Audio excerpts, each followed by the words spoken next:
Good morning students. How are you? I hope you are well at home. बच्चों, कल जो है वो हमने मानव विकास के बारे में हम जो है पढ़ रहे थे। उसके अंदर जो हमारे टॉपिक थे उसमें हमने डिस्कशन किया कि किस प्रकार जो है ये सूचक बनाए जाते हैं जिसकी हेल्प से मानव विकास का मूल अर्थ जो है वो निकाला जाता है और इनका जो है एक सूची बनाई जाती है जिसमें सभी देशों का जो है विवरण दिया जाता है। बच्चों, विश्व के 172 देशों में भारत का जो है वो 127वां स्थान जो है वो आता है। उस हिसाब से हम देखते हैं तो जो श्रीलंका देश है भारत से काफ़ी छोटा देश है, बट इस सूची के अंदर जो है वो भारत से काफ़ी ऊपर आता है। आज जो है हम करेंगे आर्थिक उपलब्धियों के सूचक। आर्थिक उपलब्धियों के सूचक इस टॉपिक के अंदर हम करेंगे कि किस प्रकार जो आर्थिक जो उपलब्धियां हैं किसी भी देश किसी भी राज्य के लिए वो कितनी महत्वपूर्ण है। यहाँ ये कहता है समृद्ध संसाधन आधार और अन्य संसाधनों तक सभी विशेष रूप से निर्धन पददलित और हाशिए पर छोड़ दिए गए लोगों की पहुंच उत्पादकता कल्याण और मानव विकास की कुंजी है। सकल घरेलू उत्पादन यानी कि जीडीपी और उसके प्रति व्यक्ति उपलब्धता को किसी देश के साधन आधार अक्षय का माप माना जाता है। भारत के लिए ऐसा आकलन किया गया है कि इसका सकल घरेलू उत्पादन कि कुल जो है भारत का सकल घरेलू उत्पादन है 3200 करोड़ रुपए। इस प्रकार प्रचलित कीमतों पर प्रति व्यक्ति आय 20,813 रुपए थी। प्रत्यक्ष अगर हम देखें तो ये आंकड़े काफ़ी प्रभावशाली हैं कि प्रति व्यक्ति जो है ना हमारी जो है वो इतनी आय थी। बट अगर इनको हम निकालें अलग अलग राज्यों और उनके प्रति व्यक्ति जो आय है पर कैपिटा जो इनकम है वो निकालेंगे तो हर एक राज्य की जो है वो डिफरेंट मिलेगी। यहाँ पर यह कहता है कि महाराष्ट्र पंजाब हरियाणा गुजरात दिल्ली जैसे कुछ विकसित राज्य हैं जिनकी प्रति व्यक्ति प्रति वर्ष आय 4,000 रुपये जो कि 1980-81 के अंदर जो है ना वो ये आंकड़े दिए जा रहे हैं। लेकिन उत्तर प्रदेश बिहार उड़ीसा मध्य प्रदेश असम जम्मू और कश्मीर इत्यादि जैसे बड़ी संख्या में गरीब राज्य भी हैं जिनकी प्रति व्यक्ति आय 2,000 रुपये प्रति वर्ष से कम है। बच्चों, ये जो डाटा आ रहा है ना वो डाटा है 1980-81 के। तो यहाँ देखो महाराष्ट्र पंजाब हरियाणा गुजरात और दिल्ली जैसे जो राज्य और केंद्र शासित प्रदेश है उनमें जो प्रति व्यक्ति की जो प्रति वर्ष जो आय है वो 4,000 रुपये है, और जबकि उत्तर प्रदेश बिहार उड़ीसा मध्य प्रदेश असम जम्मू और कश्मीर जैसी बड़ी संख्या में जो है गरीब राज्य हैं और वहाँ पर प्रति व्यक्ति प्रति वर्ष जो आय है वो है 2,000 रुपये से भी कम। इन असमानताओं के अनुरूप विकसित राज्यों का गरीब राज्यों की अपेक्षा उपभोग पर खर्च भी अधिक है। पंजाब हरियाणा केरल महाराष्ट्र और गुजरात जैसे राज्यों में इसका आकलन 690 रुपये प्रति व्यक्ति प्रति माह से अधिक और उत्तर प्रदेश बिहार उड़ीसा और मध्य प्रदेश इत्यादि में 520 रुपये प्रति व्यक्ति प्रति माह से भी कम किया गया था। ये कहते हैं कि वहाँ इन्वेस्टमेंट भी ज़्यादा किया है, जहाँ इन्वेस्टमेंट ज़्यादा किया गया है वहाँ पर आउटपुट ज़्यादा हुई है, और जहाँ इन्वेस्टमेंट कम किया गया है मानव विकास के अंदर तो वहाँ उसकी अगर इनपुट कम है तो आउटपुट भी कम यहाँ पर दिख रही है। राज्यों की गरीबी के निपुजिल आंकड़े दर्शाते हैं कि उड़ीसा और बिहार जैसे राज्यों में उनकी 40% से अधिक जनसंख्या गरीबी की रेखा से नीचे जी रही है। देखो बच्चों, स्पष्ट बात है कि कोई देश राज्य है जैसे उड़ीसा और बिहार है, उड़ीसा और बिहार वहाँ की जो कुल जनसंख्या है उसका 40% जनसंख्या जो गरीबी रेखा से नीचे रह रही है, तो वो राज्य कैसे विकसित हो सकते हैं। एक सोचने वाली बात है ये कि 50% के आसपास उन राज्यों की जनसंख्या गरीबी रेखा से नीचे अपना जीवन व्यतीत कर रही है, तो वो क्या ही जो ना जीडीपी के अंदर अपना योगदान दे देंगे। वो इतनी बड़ी जनसंख्या जो कि एक तरह से हम मान सकते हैं कि वो आश्रित जनसंख्या है, वो कोई उत्पादन नहीं कर रहे, वो आश्रित है। तो इससे मानव विकास सूचकांक के अंदर 100% श्योरिटी के साथ ये कह सकते हैं कि वो राज्य जो है वो विकसित नहीं हो सकता, क्योंकि वहाँ गरीबी ही इतनी ज़्यादा है। मध्य प्रदेश, सिक्किम, असम, त्रिपुरा, अरुणाचल प्रदेश, मेघालय, नागालैंड राज्यों की 30% से अधिक जनसंख्या गरीबी की रेखा के नीचे है। तो यहाँ देखो, यहाँ 30% है। इन राज्यों के अंदर मध्य प्रदेश, सिक्किम, असम, त्रिपुरा, अरुणाचल प्रदेश, मेघालय, नागालैंड राज्यों के अंदर 30% से भी जनसंख्या जो है ना वो गरीबी रेखा से नीचे अपना जीवन यापन कर रही है। गरीबी वंचित रहने की अव्यवस्था है। निरपेक्ष रूप से यह व्यक्ति की सतत स्वस्थ और यथोचित उत्पादक जीवन जीने के लिए आवश्यक जरूरतों को संतुष्ट न कर पाने की असमर्थता का प्रतिबंधित करती है। शिक्षित युवाओं के रोजगार की दर 25% है। बिना रोजगार की आर्थिक वृद्धि और अनियंत्रित बेरोजगारी भारत में गरीबी के अधिक होने के महत्वपूर्ण कारणों में से एक है। गरीबी अधिक होने का कारण क्या है कि वहाँ पर रोजगार नहीं है, उन राज्यों में रोजगार नहीं है। ये सबसे बड़ी समस्या है। रोजगार उपलब्ध करवाना चाहिए उन लोगों को।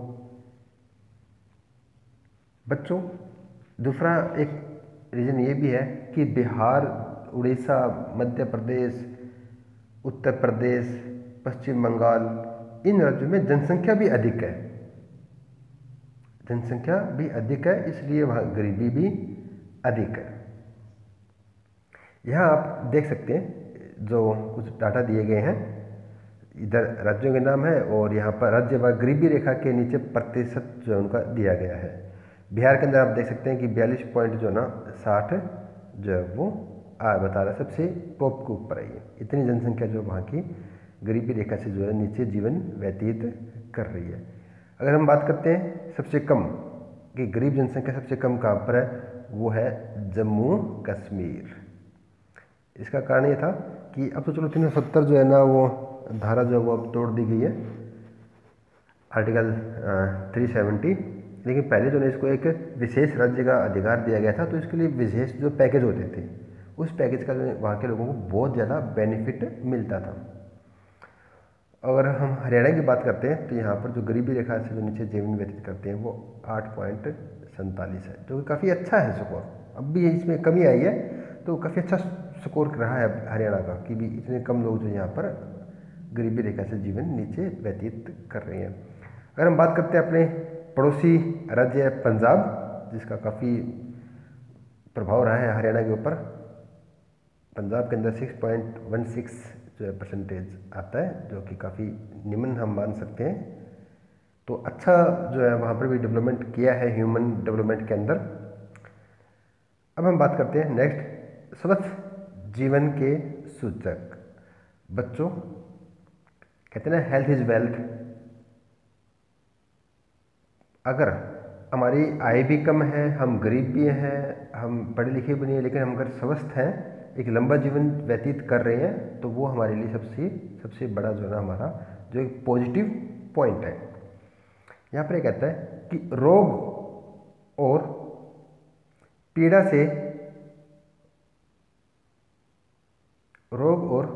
पीड़ा से मुक्त जीवन और यथोचित दीर्घायु एक स्वस्थ जीवन के सूचक है। शिशु मृत्यु और माताओं में प्रसवोत्तर मृत्यु दर को घटाने के उद्देश्य से पूर्व और प्रसवोत्तर स्वास्थ्य सुविधाओं की उपलब्धता वृद्धों के लिए स्वास्थ्य सेवाएं, पर्याप्त पोषण और व्यक्तियों की सुरक्षा एक स्वस्थ और लंबे जीवन के कुछ महत्वपूर्ण माप है। देखो बच्चों, यहाँ पर क्या क्या बात कह रहा है, ये ध्यान से सुनो। कहता है कि जब बच्चा जन्म लेता है तो उसके सबसे ज़्यादा चांस होते हैं मरने के, लेकिन अगर मेडिकल फैसिलिटी हमारे पास अच्छी है तो उसके उतने चांसेस कम हो जाते हैं। डिलीवरी की टाइम जो औरत है वो बच्चे पैदा करने पर जो है ना, वो अगर फैसिलिटी नहीं है मेडिकल फैसिलिटी, तो वो भी जो है चांसेस ज़्यादा होते हैं उनके मरने के। लेकिन ये स्वास्थ्य सेवाएं अगर हमें सही मात्रा में मिल जाती है तो वहाँ जो है हम उनको जो है मरने नहीं देंगे, तो ऑटोमेटिकली ही जो है ना हमारा जीवन जो है स्टार्टिंग से हम स्वस्थ रहेंगे। उसके बाद वृद्धों के लिए स्वास्थ्य सेवाएं, यहाँ पर जो है मेडिकल फैसिलिटीज़ जो है स्पेशल मेडिकल फैसिलिटीज़ दी जाती है वृद्धों के लिए। पर्याप्त पोषण, देखो बच्चों यहाँ पर पर्याप्त पोषण के बारे में बताई जा रही है, लोगों को जागरूक किया जाता है। आप देख सकते हैं कि जैसे प्लस पोलियो के जो है ना टीकाकरण चल रहे हैं, हर साल जो है पोलियो ड्रॉप्स पिलाई जाती है ताकि बच्चे स्वस्थ हो सकें। ऐसे कार्यक्रम चलाए जाते हैं जिससे बच्चे और उनकी माता जो वो स्वस्थ रह सकें। आपने मिड डे मील के बारे में जरूर सुना होगा कि जो गवर्नमेंट स्कूल है वहाँ पर जो गरीब परिवार के जो बच्चे वहाँ पढ़ते हैं उनको दोपहर का जो भोजन है उनको फ्री में खिलाया जाता है। इसका कारण यही है कि उनको वहाँ पर जो है पौष्टिक जो भोजन है वो खिलाया जाता है ताकि वो स्वस्थ रह सकें। एक स्वस्थ और लंबे जीवन के कुछ महत्वपूर्ण माप है। बच्चों देखो, अगर किसी देश की जनता की जो एवरेज आयु अगर हम निकालें, औसत जो आयु उनको निकालें, एवरेज जो एज वो अगर हम निकालेंगे, ये हम एक डाटा कलेक्ट करते हैं। अगर किसी भी देश की वहाँ की जनसंख्या की जो एवरेज एज है कि वो 75 साल तक उन जिंदा रहते हैं, और दूसरी साइड अगर हम निकालते हैं एक देश जिसकी 55 या 50 वर्ष है, तो इन दोनों में अगर कंपेयर करेंगे तो ज़्यादा विकसित कौन सा हुआ, जो 75 वर्ष औसत आयु है, क्योंकि वहाँ पर मेडिकल फैसिलिटी जो है वो उनको अच्छी मिलती है। उस कारण जो है ना वो इतनी दीर्घायु जी लेते हैं। जहाँ मेडिकल फैसिलिटी नहीं है वहाँ पर जो है औसत डाउन चला जाता है। और जिन राज्यों में या देश के अंदर मृत्यु दर अधिक है वो विकसित नहीं हो सकता, क्योंकि वहाँ पर जो है स्वास्थ्य सेवाएं जो है अच्छी नहीं है। जिन देशों के अंदर मृत्यु दर कम है वहाँ पर जो मानव विकास सूचकांक का जो स्कोर है वो अच्छा मिलेगा या ऊंचा मिलेगा। कुछ स्वास्थ्य सूचकों के क्षेत्र में भारत में सराहनीय कार्य हुए हैं। जैसे मृत्यु दर के अंदर हमने बहुत कमी लेके आई है। 1951 में हमारी मृत्यु दर थी 25.1% से घटकर 1999 में 8.1/1000 होना। इस अवधि में शिशु मृत्यु का 148/1000 से 70/1000 होना। तो इतना डाउन जो हमने लेके आए कि एक अच्छा जो हमने स्कोर किया है, हमने सराहनीय कार्य किया है। यहाँ पर सभी प्रकार 1991 से लेकर 1999 की अवधि में जन्म के समय जीवन प्रत्यक्षता में पुरुषों के लिए 37.1 वर्ष से 62.3 वर्ष और स्त्रियों के लिए 36.2 वर्ष से 65.3 वर्ष की वृद्धि करने में सफलता मिली। देखो बच्चों, ये पॉइंट बहुत अच्छा कह रहे हैं। यहाँ पर जीवन प्रत्यक्षता एक वर्ड आया यहाँ पर, जीवन प्रत्यक्षता। बच्चों इसका मतलब ये है, जो मैंने आपको पहले बताया था कि जो एवरेज एज वो ये वही है कि हम कितने साल तक जीवित रहते हैं। हमारी औसत पहले औसत था 37 वर्ष कि भारतीय जनसंख्या थी, वो एवरेज औसत हम निकालेंगे तो 37 साल थी, लेकिन अब बढ़कर जो है वो 62 हो गई। ये 1999 के जो डाटा है। अब और भी ज़्यादा हमने इसमें अच्छा जो है स्कोर किया है। और सिस्टम था उस टाइम 36.2 और अब बढ़कर जो है 65 हो गई। यानी हमारी पहले औसत आयु थी 37 और अब बढ़कर जो है वो 62.3 हो गई। और जो महिलाएं हैं उनकी 36.2 वर्ष थी उस टाइम औसत, और अब जो है 65.3 वर्ष हो गई है। इसमें जो हमने बहुत अच्छी और महत्वपूर्ण जो उपलब्धियां हासिल की है। फिर भी बहुत कुछ करना बाकी है, अब भी बहुत कुछ करना बाकी है। इस प्रकार इस अवधि के दौरान भारत ने जन्म दर को 40.8 से 26.1 तक नीचे लाकर अच्छा कार्य किया है। बट इसमें और भी जरूरत है हमें, क्योंकि अगर हमारी जो मृत्यु दर है वो 8.1 हो चुकी है, जन्म दर जो है 26.1 है, तो इसमें क्या होगा कि जनसंख्या बढ़ रही है ज़्यादा। हमें जो ना 26.1 वाला जो स्कोर है इसको और भी नीचे लेकर आना है, तो हम जो है वो एक विकसित देश के अंदर जो ना वो उसकी सूची में जो है हम शामिल हो सकते हैं।